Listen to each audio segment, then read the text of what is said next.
Hello, everyone, and welcome to the very first episode of Sustainable Burrito, a Green Team podcast. In today's episode, we're going to talk about the plastic waste problem. Enjoy the Enjoy the show. show. Plastic is an essential part of our lives. We are dependent on it, and it's always around us.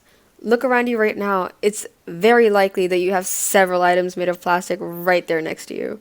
It's absolutely everywhere. Plastics are super versatile, so when talking about the plastic problem, it's important to see everything plastic has given to us and to distinguish between precious plastic and single-use plastic. For a long time, the plastic industry was able to produce without having to think about what's happening to all of the waste. But we're at a point right now where it is seriously starting to damage the planet, which brings us to the question, why is plastic so bad and what are the main problems with plastic? The problem with plastics is that you're synthesizing a new molecule that does not have a natural decomposer. Right now, research is being done into bacteria that can break down and digest certain plastics and make them reclaimable. But with the huge amount of plastics that we have in our oceans and our landfills, we would need to stop the excessive production of plastic so that these creatures could possibly one day be able to consume the hordes of plastic littering our earth. Other people may also feel like the plastic problem is not as big in Canada.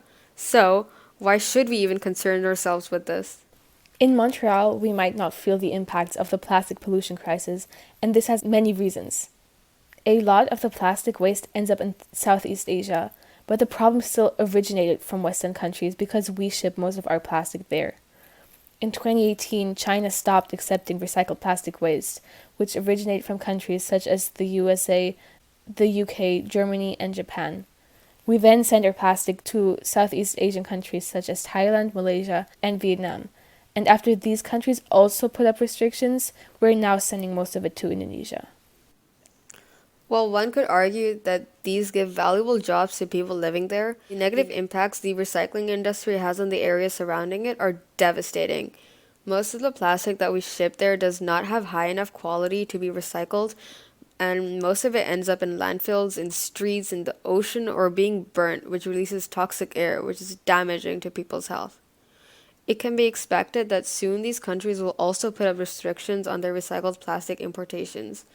But the plastic will still not be visible to you because it will be and is already affecting the most vulnerable communities. A few weeks ago, as Green Team, we also watched the documentary There's Something in the Water, which, among others, showed how water pollution through a landfill has affected a predominantly black community in Nova Scotia. The community suffered from incredibly high rates of cancer. There's also a double standard between Asian and European countries. The exact same product sold by the exact same company in two different continents is packaged in higher value and less polluting plastic here than it is there.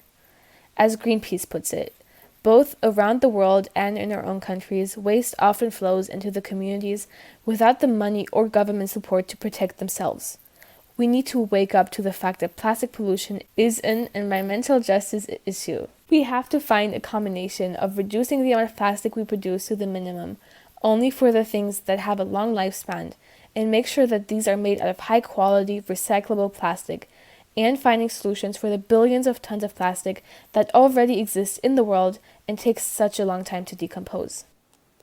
What about biodegradable plastics? Could they be the solution? Most bioplastics are made out of plants instead of fossil fuel. Even though they do biodegrade, they still need the help of industrial composting techniques in order for them to do so. The problem is that they often don't make it to these industrial composters and end up in landfills with all of the other waste. Another problem is that when they biodegrade, they don't always turn into carbon and hydrogen, but instead into microplastics, which are arguably even more harmful to the environment. So this all sounds pretty dreadful. How can we make a difference?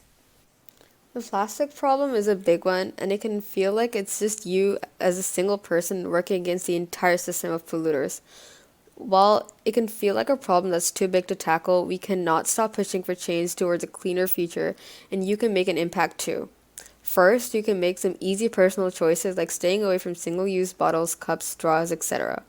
You can support stores that sell local and less packaged or waste-free food.